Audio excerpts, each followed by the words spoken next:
السلام عليكم ورحمة الله وبركاته. أخوتي أخواتاتي في كل مكان في أي مكان نحييكم بتحية الإسلام. اليوم جيتكم بهذه الوصفة تاع المتوم باللوز. هنا في بلاصة اللوز أنا درت اللوز وانتوما ديروا الحمص اللي حبيتو ولا حبيتو ديروا اللوز. اللوز نخلوه في آخر لحظة نديروه، واللي حب يدير الحمص يرميه مع اللحم بعد ما نشمخوا الحمص تاعنا ليلة قبل.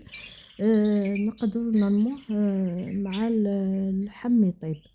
انا بما انه مانيش راح ندير الحمص ندير اللوز، بديت باللوز هو الاول بعد ما كنت درته في الماء سخون وسلقته ونحيت له القشره تاعو.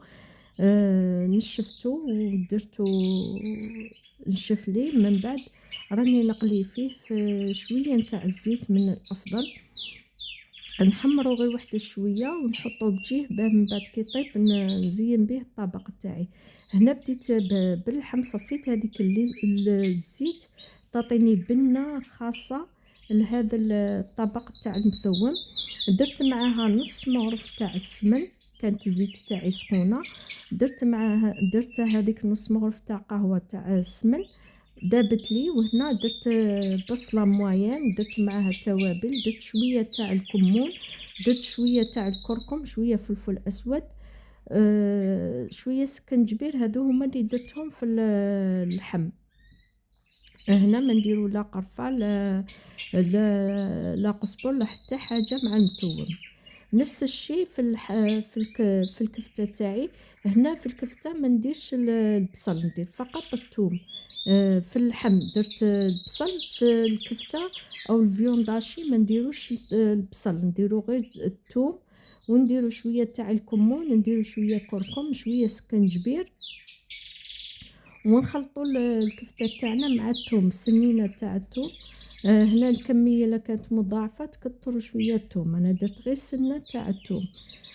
عندي سنينه تاع الثوم تكون كبيره ولا زوج سنينات تاع الثوم، نرابوهم رقيق ونديروهم مع اللحم، نخلطوا اللحم تاعنا مليح، نعجنوه مليح، ندخلوا فيه هذوك التوابل. وكما قلت لكم ما نضيفوش البصل في اللحم، ينحي لنا ديك البنه. نديرو برك الكمون، شويه سكنجبير، شويه كركم، وشويه نتاع الزنجبيل. ونبداو نكورو في لي بول تاعنا تاع لي فيونداشي. ندير كل حبه تاع فيونداشي ندير فيها حبه تاع لوز، هذا اختياري. الا كنتو رايحين ديروا اللوز، الا كنتو رايحين طيبوه بالحمص ما نديروش، نديرو فقط الفيونداشي تاعنا نكوروه عادي جدا. هنا اختياري، كاين اللي يحبوا يحمروا الكفته تاعهم او الفيونداشي، كاين اللي ما يحبوش، كاين اللي يديروا فقط يرموها مباشره كما راني راح ندير انايا.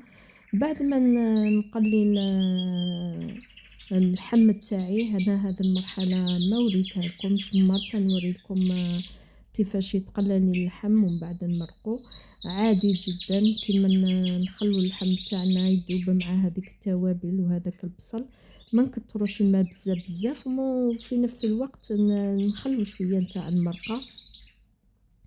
بعد ما يتقللنا مليح نمرقو على حساب اللحم ونغلقوا عليه ونخلوه يطيب لنا اللحم. من بعد ما يطيب لنا اللحم نرمو لي فيونداشي تاعنا يطيبوا لنا بالخف، نعرفوا كامل اللحم تاع لي فيونداشي يطيب يعني غير مسخونيه يطيب.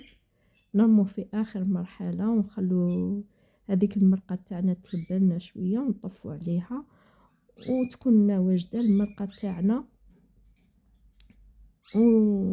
ونخلوها تدي البنه كامل تاع بعضها بعض. ومن بعد هذاك اللوز اللي يبقى لنا هو اللي رانا رايحين نزينوا به الطبق تاعنا. هنايا كي نقولوا طبيعه الحال الا كنا رايحين نديروه للعائله فقط، كي نقولوا المتوم نقولوا الخبز تاع الدار، ونحبوا نديروا الخبز تاع الدار.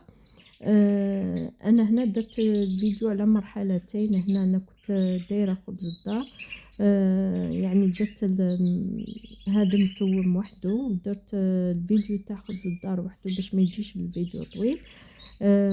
درتو على مرحلتين. هنا بعد ما طاب لي اللحم تاعي، ها هو خليت فيه هذيك المريقة، ما خليتوش ينشف.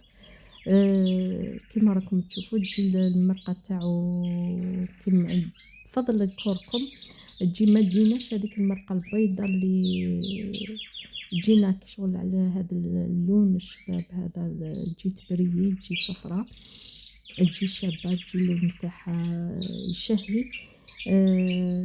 نديروها في المناسبات، ولا نديروها هي أكثريتها في المناسبات. اللي حب يدير لها اللوز يدير لها، واللي يحب يدير الحمص يدير الحمص.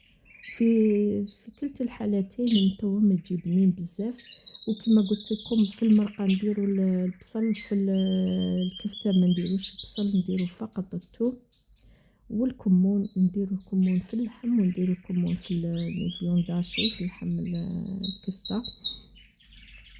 كما راكم تشوفوا المرقة تجينا على هذا الشكل، تجي بنينة بزاف، تجي معروف على المتوم الجزائري، يجي بنين بزاف. ونزينوه بهذاك اللوز اللي كنا محمرينه. وهنا اختياري على حسب الأذواق، تتبادل الأذواق من منطقة لمنطقة. نزينوه بهذاك اللوز، ويبقى أذواق، يعني تبقى أذواق هنايا على حسب المناسبة، مناسبة أفراح، أعراس، ولا كل واحد ومنطقته، وكل واحد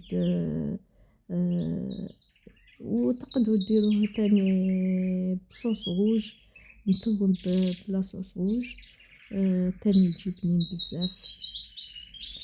وهذا هو الشكل النهائي. ما تنساوش خوتي خواتاتي لايكاتكم، تعليقاتكم، فضلا منكم وليس أمرا.